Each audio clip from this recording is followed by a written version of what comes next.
شاہ مشتاق صاحب، غلام سرور، مولانا بیتاب صدیقی، عبدالمغنی صاحب، یہ سارے لوگ، حالانکہ بعد میں ان میں کافی تفرقہ ہو گیا تھا، لیکن بیسیکلی ایک ہی گول کو لے کر کے یہ لڑ رہے تھے، مسلمانوں کی ایک جہتی اور اردو زبان کے فروغ کے لیے، سارے لوگ یہ سب۔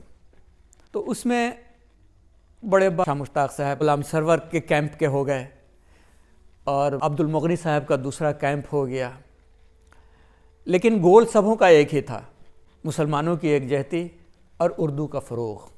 اس میں ایک ہمارے چچا تھے علامہ واقف عظیم آبادی، واقف ان کا تخلص تھا، شعر و شاعری کرتے تھے۔ غلام سرور صاحب جیل میں چلے گئے تو شاہ مشتاق صاحب نے لگ بھگ 6 مہینے تک، ان کا ایک اخبار نکلتا تھا اردو کا، روزنامہ سنگم، تو اس کا اداریہ لکھتے تھے شاہ مشتاق صاحب۔ شاہ مشتاق صاحب اوریٹر بہت اچھے نہیں تھے، لیکن مصنف بہت اچھے تھے۔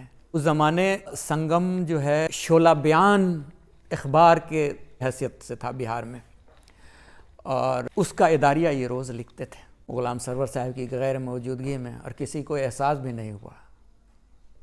غلام سرور صاحب سے بہت گہری دوستی تھی،